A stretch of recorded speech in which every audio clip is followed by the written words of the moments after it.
Olá, eu sou Samuel Figueiredo e vejo os destaques do Justiça para Todos de hoje. Juízes federais podem parar de novo em protesto à recusa de reajuste salarial por parte do governo.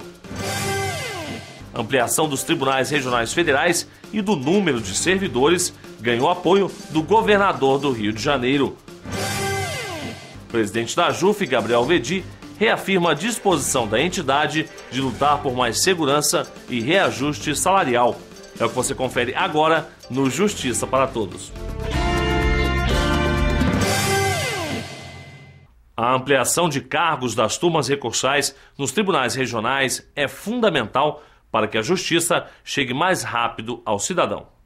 Representantes da Associação dos Juízes Federais estiveram com o governador do Rio de Janeiro, Sérgio Cabral, no Palácio das Laranjeiras. Eles foram pedir o apoio do governo para a aprovação de 2 anteprojetos de lei que pretendem ampliar os 5 tribunais regionais federais existentes no país e criar 225 cargos de juízes das turmas recursais e juizados especiais federais.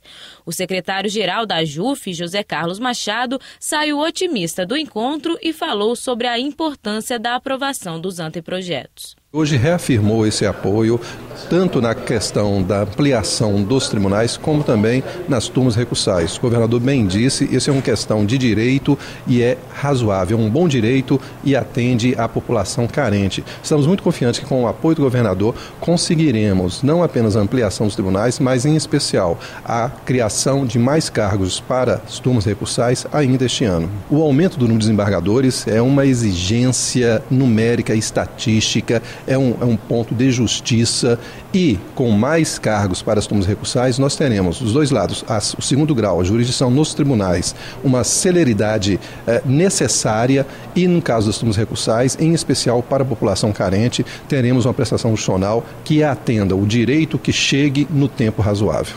O governador Sérgio Cabral concordou com a necessidade da aprovação dos projetos e garantiu o apoio do governo do Rio. Valorizar 2 estados fundamentais da federação, como o estado do Rio de Janeiro e como o estado do Espírito Santo, onde 27 desembargadores heróis atendem a quase 20 milhões de habitantes, é absolutamente quase desumano.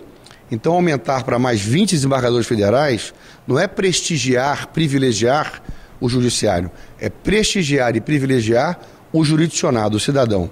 E a questão do juizado de pequenas causas. A experiência no estado do Rio de Janeiro é a melhor possível. Então são 2 demandas com o princípio da razoabilidade e do bom direito. O Rio de Janeiro está junto nessa luta. A ampliação dos TRFs já foi discutida com outros governadores de estado e agora foi a vez do Rio de Janeiro. O próximo passo é a aceitação da proposta pelo Conselho Nacional de Justiça e pelo Superior Tribunal de Justiça. Só depois ela será enviada ao Congresso Nacional. Em primeiro lugar, foi um agradecimento ao apoio que o governador prestou à JUF, no trabalho de convencimento junto ao Conselho da Justiça Federal da importância de ampliação do Tribunal Regional Federal, no caso aqui da 2ª região, que abrange o Rio de Janeiro e Espírito Santo, e para que nós pudéssemos levar os nossos argumentos técnicos perante o Conselho e dessa forma concluir pela solução de criação de mais 20 cargos no nosso Tribunal da 2ª região. Da mesma forma, é importantíssimo que o governador de agora em diante também mantenha essa ajuda, esse apoio perante os demais órgãos, as demais etapas, porque esse projeto ainda vai passar junto ao STJ, ao CNJ e principalmente ao Congresso Nacional. O aumento de segurança para fazer cumprir a lei permanece como prioridade na luta encampada pela JUF, assegura Gabriel Vedi. A insegurança com a qual convivem diariamente no exercício da profissão juízes, promotores e procuradores tem sido alvo de denúncias há tempos. Até aqui, pouco ou nada se fez. Gabriel Vedi garante que a JUF não vai dar trégua até alcançar o direito do livre exercício com segurança. Na verdade, isso é apenas a ponta do iceberg, porque hoje todos os juízes federais que exercem jurisdição criminal no país sofrem risco. Isso porque as organizações criminosas hoje têm serviço de inteligência, atuam em todos os presídios do país, atuam do Oiapoque ao Chuí. Então, na realidade, nenhum juiz que exerce jurisdição criminal está seguro e todos merecem proteção. Por isso que esse projeto de segurança que está para ser votado no Senado está tramitando no Congresso há 6 longos anos, né? Ele cria a Polícia Judiciária com agentes de segurança que já estão contratados e prestaram um concurso público, já estão sendo remunerados pelo Poder Judiciário, mas por não terem poder de polícia, né, eles não têm direito a porte de arma, poder de polícia, e não têm um treinamento adequado para que possam fazer a segurança para os magistrados. Então nós precisamos, na realidade, aprovar esse projeto de lei, que também cria o órgão colegiado de juízes.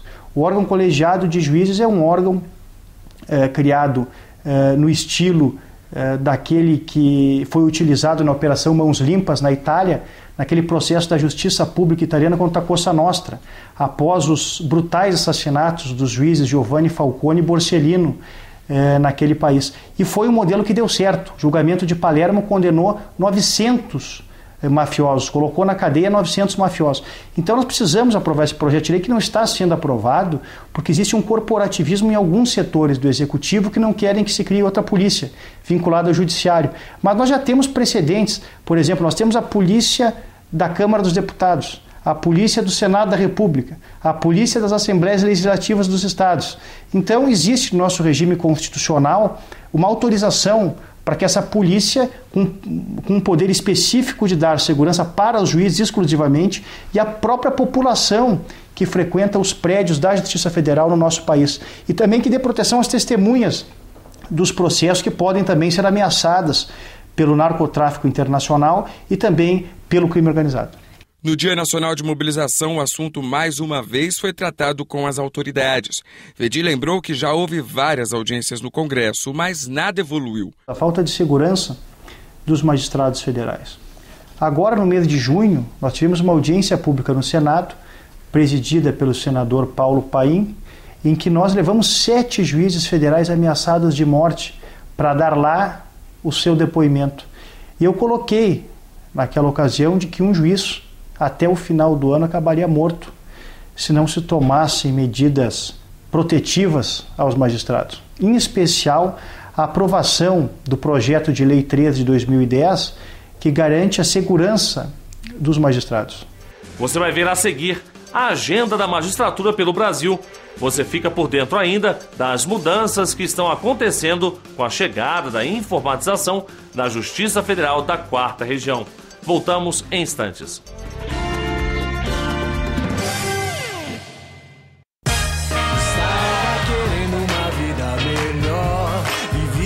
Sonhando, imagina só.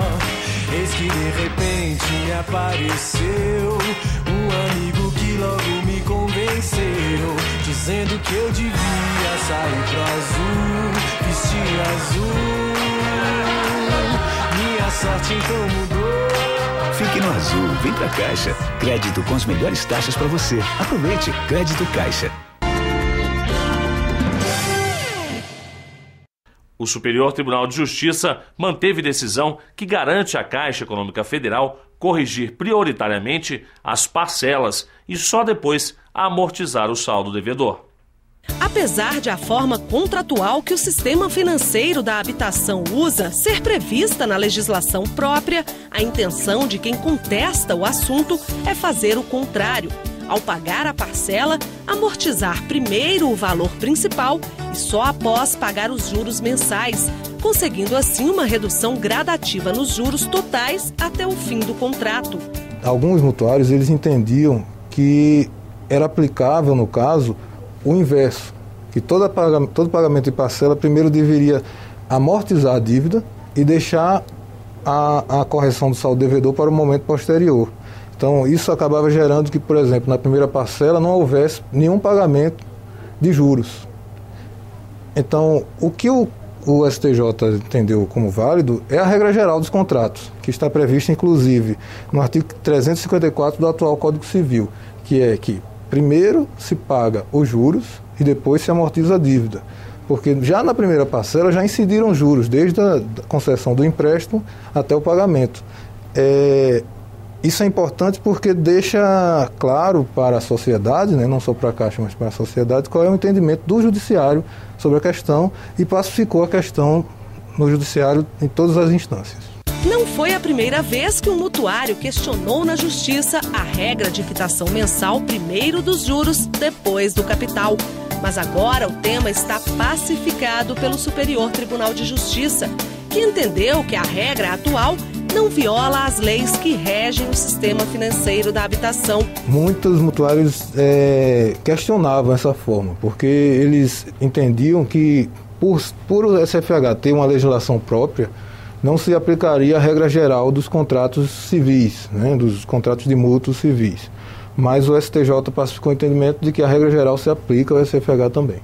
A regra pode ser alterada desde que esteja previsto em contrato.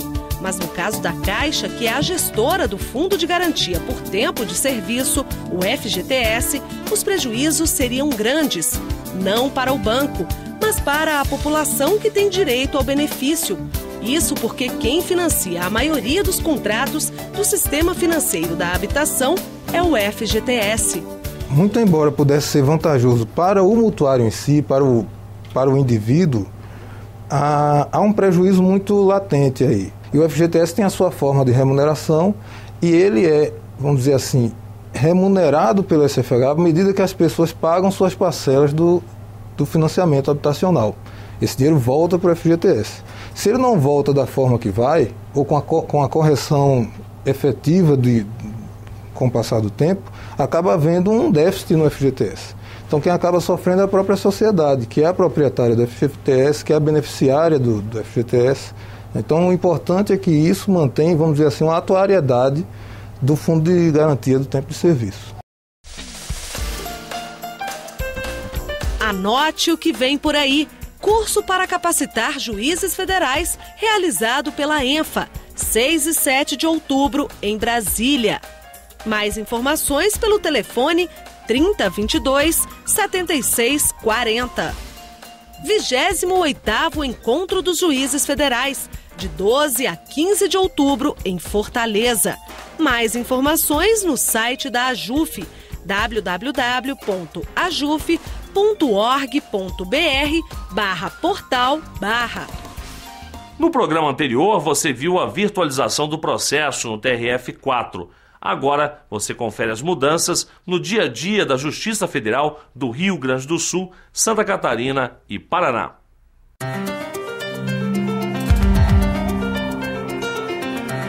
Colocar capa, colar etiqueta, numerar folhas, anexar provas e atestar que elas estão ali. Estes são alguns dos procedimentos burocráticos que o processo físico pede. E para isso, claro, é necessário mão de obra. Com milhares de processos, como existe em todos os tribunais brasileiros, imagine quanto tempo se perde com essas funções. Muito! Pelo menos 70% do tempo de tramitação. Aquele tempo que nós chamamos de tempo nobre do processo, que é efetivamente o que o cidadão veio buscar, que é a sua sentença, só consome 30% do tempo do processo. Agora, o diferencial do processo eletrônico é que esses atos aqui, eles são automatizados ou deixam de existir. Alguns simplesmente não há mais necessidade, porque o sistema faz, né? E outros tantos, quando há necessidade de algum registro, o sistema vai lá e reconhece. Como tem, por exemplo, uma petição do advogado que chegou assinado eletronicamente, o sistema vai lá e reconhece, olha, foi esse advogado que assinou e ele juntou esse documento tal hora, tantos segundos e tal dia, né? E o próprio sistema já sabe, pela característica, aquela petição está no tempo ou não está no tempo, e o sistema já lança uma informação, essa petição foi tempestiva, essa petição veio fora do prazo e já faz o registro automaticamente. De modo que esse 70%, que é o tempo que se gasta num processo físico, ele desaparece ou vira, se ele ainda é necessário, ele vira milésimos de segundo. Com as mudanças também vieram novas necessidades. A principal delas é de mão de obra especializada, ou seja, o perfil do servidor na Justiça Federal da 4ª Região mudou. Não são mais necessários aqueles serviços menos qualificados de manuseio físico dos processos, carimbos, colocação de capas, transporte deles nos carrinhos. Tudo isto é um serviço que vai tendendo a ser reduzido. E, ao contrário, precisamos cada vez mais de servidores qualificados na área jurídica, capazes de já, ao receber, ao tomar conhecimento do peticionamento eletrônico, já dar um encaminhamento adequado. E os juizados especiais federais não ficaram de fora dessa modernização. Apesar de já terem nascido com o propósito de uma justiça mais rápida e simples, em todo o país, os JEFs também estão congestionados. Mas a 4ª Região vive uma situação diferente. Lá, o número de sentenças é maior que o de processos distribuídos. E uma ferramenta que contribuiu para esta realidade foi o Sistema de Conciliação Pré-Processual, chamado de SICOP. Totalmente virtual, ele prioriza os atendimentos a quem pede benefício por incapacidade, que agora não se misturam mais com os outros tipos de pedidos ao INSS, tendo assim a perícia num espaço de tempo muito menor. É um sistema que foi criado para priorizar os benefícios por incapacidade, porque eles ficavam juntos com os outros e como tinha que fazer a perícia, eles acabavam demorando mais. E são os mais importantes, né? Porque quem precisa de uma concessão de um benefício por incapacidade está numa situação muito pior do que quem quer uma revisão, um mero reajuste do benefício previdenciário. Então eles criaram esse sistema inicialmente no Paraná e agora vai ser feito aqui em Porto Alegre. Mais facilidade também na conciliação, que é o melhor caminho para quem procura a justiça, a prioridade para o judiciário. Agora, na tela do computador, é possível optar pelo acordo, o que significa um resultado muito mais rápido para a ação. Basta uma tecla, um clique, e a pessoa já manifesta a sua vontade de conciliar e o processo já é dirigido, canalizado para um programa conciliatório. Depois também na fase de execução é tudo mais fácil, para a expedição da RPV, do precatório. O processo eletrônico ele é sempre muito mais rápido para todos os atos processuais.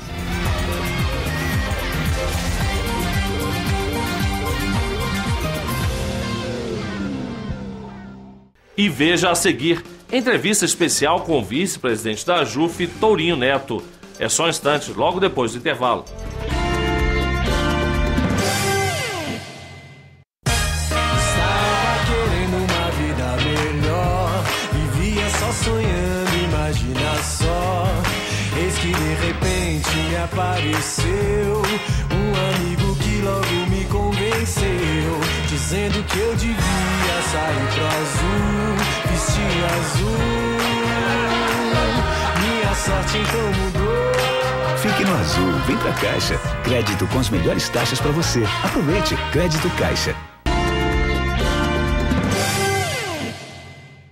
A resistência do governo em alterar a proposta orçamentária para atender a reivindicação de reposição salarial dos juízes federais foi criticada pelo vice-presidente da JUF, Tourinho Neto. Um quarto do salário está sendo corrido pela inflação. E ela acha de que deve dar 5% esse ano, então vai ser uma miséria. Né? Não podemos ficar assim. E isso realmente... Olha, a questão de salário é questão também de valorização, né? Não tenha dúvida. Então, o salário dignifica o homem, não é só o juiz, são todos os trabalhadores, né? Então, o salário dignifica, né? O modo vai viver, se alimentar, criar os filhos, né? Então, é uma parte significativa no total dos, vamos dizer assim, dos preceitos que servem para a dignificação do homem, é o salário. O executivo, os ministérios da área econômica é que estão resistentes a nos conceder. O que vai fazer o seguinte, um confronto. E qual é a nossa arma agora? Paralisar. E levar ao conhecimento da ONU, né, um órgão internacional, para ver que o governo está querendo diminuir o juiz, fazer com que o juiz fique acabrunhado, sem o seu salário condigno e tal coisa. E isso é um modo, de muitas vezes, de dominação, é o salário. Se domina um homem pelo salário. E isso vai haver o confronto. Ou o governo torna-se sensível e nos dá o aumento, melhor dizendo, o reajuste. Nós não queremos nem um centavo de aumento. Só queremos o reajuste. O que nós perdemos, que feito é o recomposto. Se ela não fizer isso, o governo não fizer isso, a presidente Dilma não fizer isso, não for acessível, não for sensível, vai haver o confronto. E vamos ver quem ganha a parada. E hoje o magistrado não tem nenhuma segurança, certo? Quem que dá segurança ao juiz? Não existe.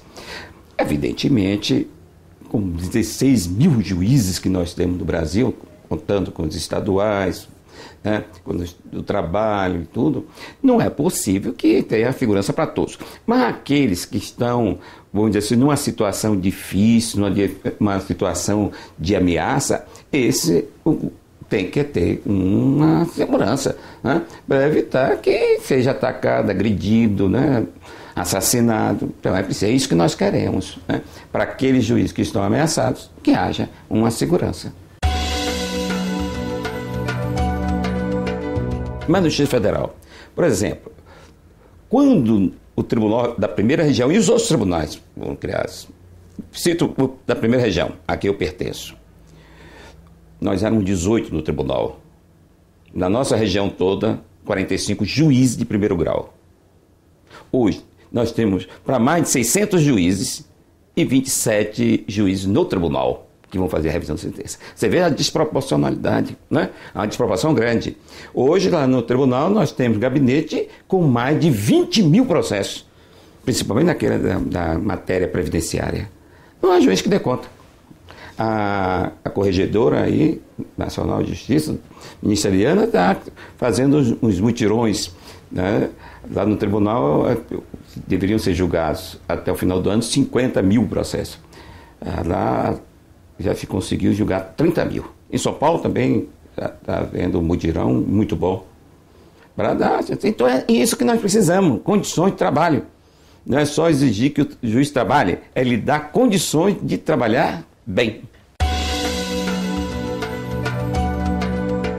Esse argumento de que não tem condições para nos dar o reajuste é falacioso. Não é verdade.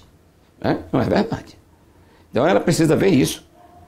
Que o homem vive do que ganha, do seu salário. E agora você veja só, tá pipocando greve no Detran, nos Correios, né? Na área de transporte, todo mundo satisfeito. Todo mundo está fazendo o quê? Greve, que é um instrumento para poder também pressionar o governo, o patrão, a lhe dar aumento. O reajuste vai ser mundialmente, na comunidade internacional, isso vai ser triste. Por que parou? Porque o executivo quer espinziar o poder judiciário, né? E além do mais, Luciana, tem mais uma coisa. Ela não podia cortar do orçamento isso, porque o poder judiciário, está na Constituição, encaminha o seu orçamento, ela não pode podar, cortar. Ela tá violando a Constituição e peitando o Supremo Tribunal Federal. E o Justiça para Todos de hoje termina aqui. Obrigado pela sua companhia e até o nosso próximo encontro.